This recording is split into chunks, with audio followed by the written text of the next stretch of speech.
አይምሮህን በአጭር ጊዜ መቀየር ከፈለክ ለሰባት ቀናት የሚቆይ ቻሌንጅ ልስጥ። ቃላት እኛ አይምሮና ህይወታችን ላይ በጣም ቁልፍ ናቸው። ስለዚህ መርዛማ ወደኋላ የሚያስቀሩ ቃላትን እናስወግዳለን። የቃላትን መርዝ ማጽዳት ወይም ቨርባል ዲቶክስ ከማንኛውም አይነት የምግብ ጾም ይከብዳል። ህጎቹ 4 ናቸው። አንደኛ፣ ዜሮ ማማረር። ለቀጣዮቹ 7 ቀናት ስለ አየር ሁኔታ፣ ስለ ትራፊክ፣ ስለ ፖለቲካ ወይም ስለ ህመም ማማረር ፈጽሞ የተከለከለ ነው። ልክ ልታማረር ስትል ምን ነካህ ብለህ ራስን አስቁሞ ተቆጣው። ሁለተኛ፣ ዜሮ ሐሜት።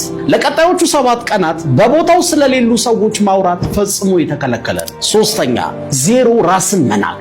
ለ7 ቀን እኔ እንዴት አይነት ደደብ ነኝ፣ እኔ እኮ አረባም ቀሽም ነኝ፣ ሰነፍ ነኝ እያልክ ራስን የሚያስንቅ ዝቅ የሚያደርግ ነገር መናገር ፈጽሞ የተከለከለ ነው። አራተኛ፣ ቀስ ብሎ መናገር ትለማመዳለህ። ከሰው ጋር ስታወራ ወይም መልስ ከመስጠት በፊት ለ2 ሰከንድ ቆም በል፣ አስብ፣ አጣራ።